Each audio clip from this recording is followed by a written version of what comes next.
Our next speaker is Dr. Olga Jarrín. Did I say it right? Wonderful. She's an associate professor of nursing at Rutgers, the State University of New Jersey. And I'm very happy to see diverse speakers from different areas who are here today and have a discussion. She is director of the Community Health and Aging Outcomes Laboratory. She currently leads 2 large NIH-funded interdisciplinary team studies. And today, she will be talking to us about the using CMS chronic condition data known as warehouse data. Dr. Olga Jarrín. Thank you so much for that introduction. And thank you to Igor and Carl and Maria for organizing and inviting me to talk.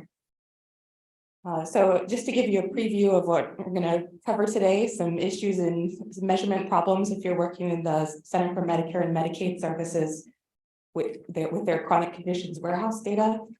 The part about environmental exposures is a little bit new. I just added that, but it's work we've been doing. Looking at self-reported race and ethnicity and how we can work on that. Some new changes with chronic conditions to be aware of. And then going to tie this into some outcomes work that we've been doing. So I want to give a huge shout out and thanks to my research team and the funding from National Institute on Aging.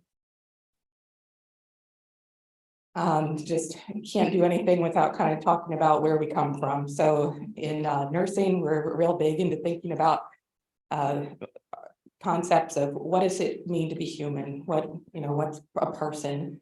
And not just the individual, but also the family system, the community, and population that they're part of.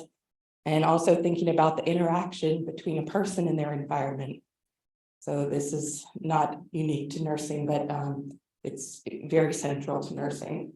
And again, how we think about the environment, not only the external environment that surrounds us, but also our internal environment and the social environment and how we impact each other. So a lot of nursing is how the interaction between a nurse and a patient and how those intersect, to be supportive of health. So both creating the environment and reading the environment. The work from the National Institute on Aging on the health disparities research framework, really is terrific, and the framing of it, thinking about the environmental, sociocultural, behavior, and biological, silos have informed the conceptual framework that we used in the infrastructure grant that I'm going to be talking about some of this, work over the next few minutes. So it's going back to some of that earlier thinking about how we think about the environment and looking at the shared risk factors that from these different lenses of biological, behavioral, physical, and sociocultural environments, and how those are shared risk factors at different levels from patient to the outer ring of that as society, and impacting aging trajectories and healthy aging, and of course, what this means for people who eventually become diagnosed with dementia and their families. So in this large infrastructure grant, we are linking and working with a large variety of data sets. So we're working with the Medicare claims and encounter data, Medicaid files, and all of the different post-acute and long-term care assessment files from home health, nursing home settings, and patient rehab, as well as bringing in some other publicly available data sets from the EPA on air pollution, the area deprivation index from Amy Kine's work that many of you used and talked about yesterday.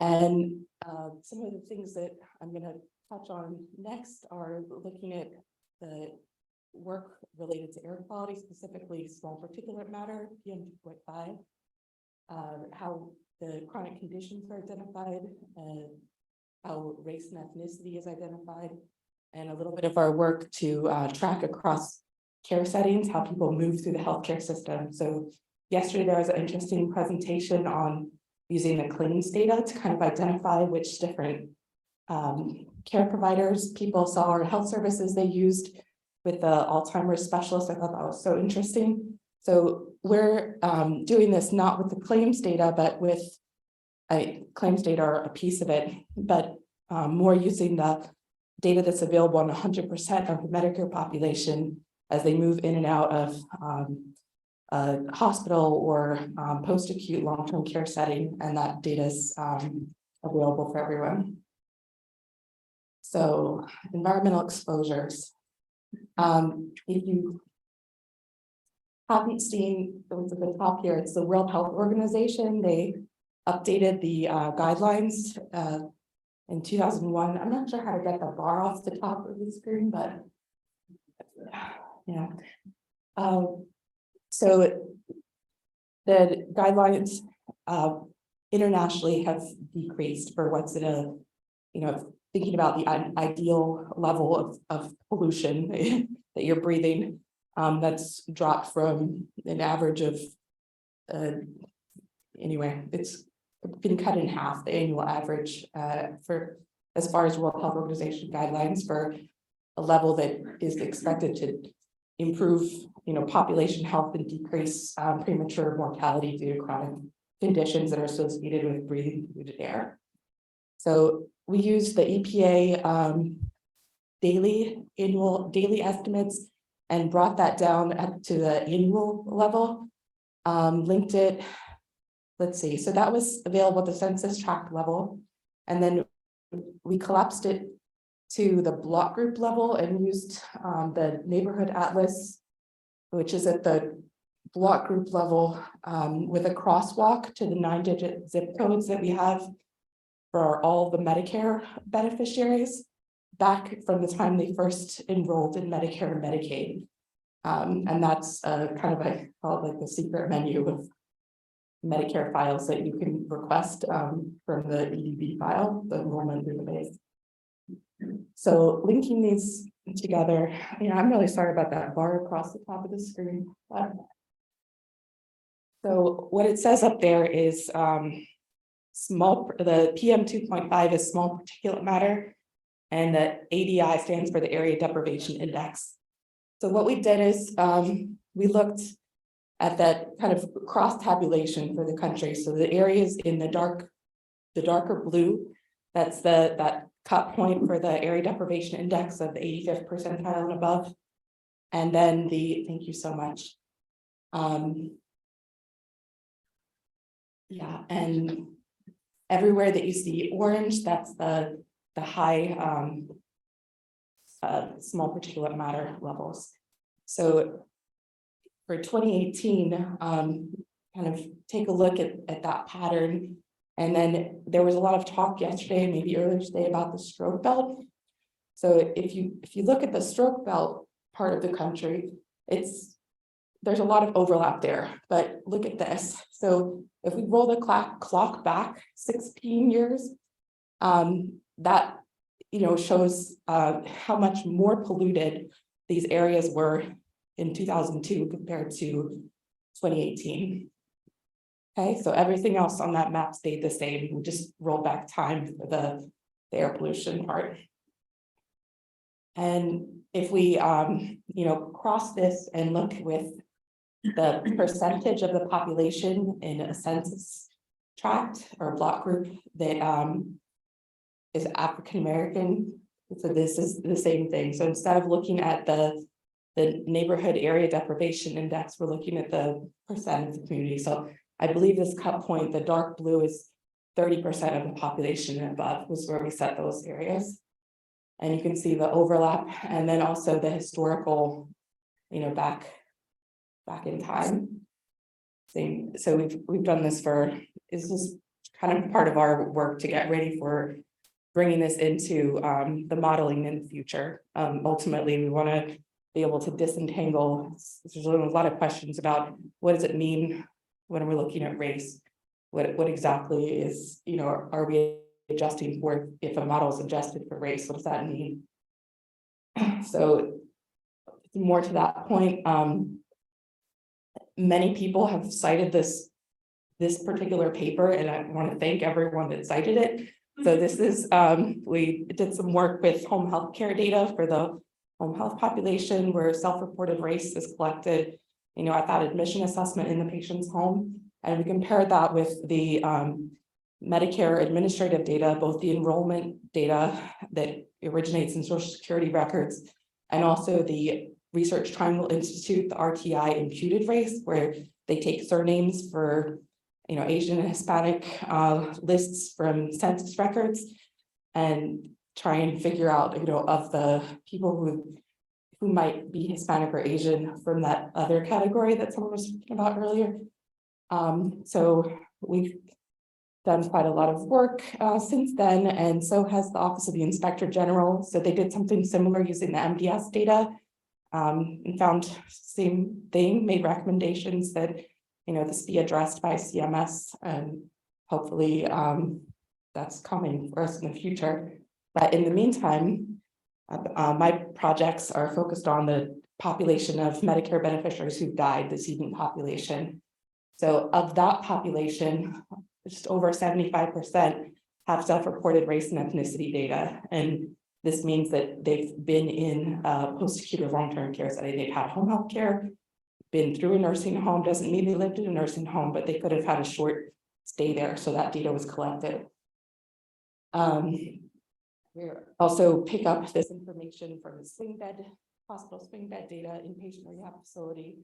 And the newest one that we started working with is Medicaid. So Medicaid enrollment and annual recertification. It's self-reported, but they also have a detailed race and ethnicity. So it's probably less likely that you're going to get someone that's checking the box for someone else, because it's asking not just are you Hispanic, but are you, background Mexican American, Cuban American. So what I'm giving you here is a quick view of our new version of the self-reported race variable that augments the RTI race variable. So anytime that self-reported race is different than what was in the RTI file, we're using the self-reported race. And the kappa values on the last column are just for the people where we have both, where they had self-reported race available. So it's the kappa is for 75% of the total population, but these are the same individuals. And after using the self-reported rates, the other unknown population is down to less than 0.5%, which is pretty good.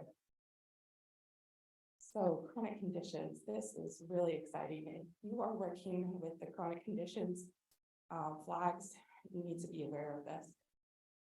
So the white paper came out last year. I don't know if anybody's seen it, but this is really important for anybody using this work. So at first, when I heard about it, the 27 to 30, it sounds like they just added 3 more chronic conditions, but that is not what happened. So they did add, there are 30, but they also,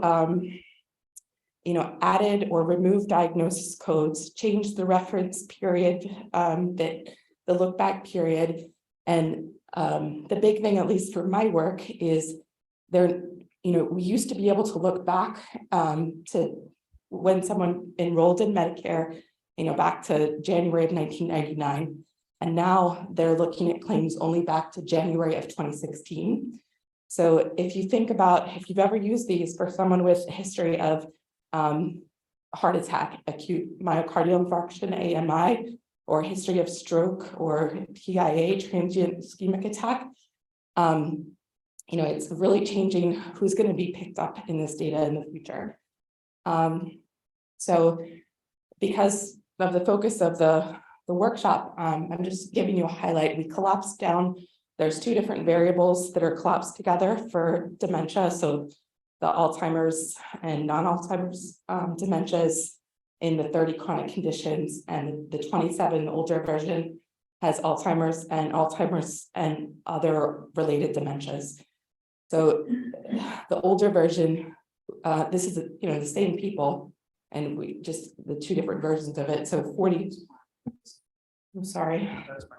So 41% versus 31%, essentially, some pretty big differences. So a lot of this is accounted for. If you're only interested in the Medicare fee-for-service population, this isn't going to be as big of an issue for you, but it still is an issue. And I'm looking forward to having that paper out on this that has more of the detail. Okay, and then, so how do we use this? This is a little bit older work. So this was presented at GSA in November. So we got lots more detail on this, but this is looking at using the 27 chronic conditions flag, and then we supplemented that because at the time we didn't know if Medicare Advantage beneficiaries were fully captured in that. So we know they definitely are not in the 30 chronic conditions algorithm, but for the 27 one, what we were doing at the time was kind of scraping all of the other data we had available for diagnosis code. So if somebody had been hospitalized and they had a diagnosis of dementia associated with their hospital record, we counted them in. So it wasn't a huge difference. You can see, it's, what's that? About 30,000 people out of close to 2 million. We picked up an extra diagnosis record. So that's what the second row in purple is. And the third row of are the people that had the 27 chronic conditions warehouse with a date. So that's a date when they first had a diagnosis recorded in their Medicare files. So that date has been really interesting for us to work with. We looked at the date of first diagnosis and comparing that with date of death. I'm just going to go back to the prevalence information. So if you look across, I think these numbers might be either this, or it might be shocking that 46% of Medicare beneficiaries have a diagnosis of dementia at death. These are pretty significant numbers. And all right. So this was the split by age at diagnosis for anybody that's interested in that. And then we looked at survival. So people that are familiar with Dr. Elizabeth Maeda's work, Kaiser Permanente data, she found something very similar years ago. And this on the left is the colors match up, but the median survival and interquartile range, this is just straight unadjusted. And the Kaplan-Meier survival estimates are adjusted for a whole bunch of things: age at diagnosis, sex, comorbidities, insurance, neighborhood profile, which includes the area deprivation index and rural urban indicator, and state. So even after all those adjustments, we still get the same pattern as the unadjusted, which is another kind of surprising, interesting thing to me. But I think yesterday someone said something about longer survival's better. But I think a lot of family members might disagree that a very prolonged survival with dementia can be very difficult. So, and my background's home healthcare nursing, so this is for. All right. So again, these numbers may look familiar to you, but if the increasing population of racial and ethnic minorities living longer, and this is really significant for health policy and clinical care. And then I'm going to end a little bit quick because I really want to hear Tyson Brown's presentation. So the place of death is the last thing I'm going to talk about.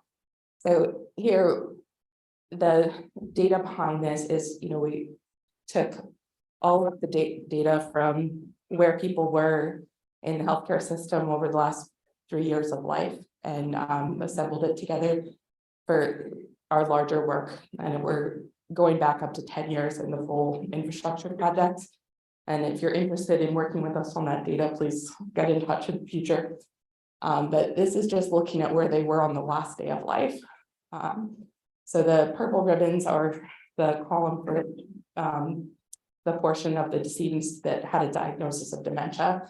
And in each pair, it's the rest of the population that did not have a diagnosis of dementia. So you can see that people with dementia were dying, in inpatient settings, slightly more than for racial and ethnic minority groups than their counterparts, and reverse for non-Hispanic white older adults. And then to break that out even farther, to look at the variation by setting. So within people that died in an inpatient setting, it's a relatively small number that are dying in a nursing home. So sometimes we think that everybody's in a nursing home or dying in a nursing home with dementia, and that's just really not true. They may at some point pass through a nursing home, but that definitely isn't the norm of where people are spending the end of life. So I'm going to open up to questions. I was asked to leave a little bit of time. Dr. Ryan, that's wonderful. Thank you so much. And obviously, this is very personal to me. And right now, my mom is on a home hospice. Yeah. And it touched the misconceptions that we have, the way people die, for example, that you showed very clearly. The second, what I was trying to get to, that's what my question to you is, that you did mention black-white distribution and other Asians, but in terms of, let me put it more bluntly, I've seen that more subcontinental, that means Indians and all that, either they decide to keep it at home or they send it back to India. Do you have any data on that? So, no, not exactly. That's a great question, and I've heard the same thing from colleagues who have older family members or friends of the family that have returned to China for the end of life. So I think that it's also thinking about who's enrolled in Medicare. So we can see a small number of people that are no longer have an address in the US. And if they're still, but a lot of, we've been dropping those people out. So I don't include them normally in our work, but that's a great question. Any other questions or any other questions in the chat? Igor? Yeah.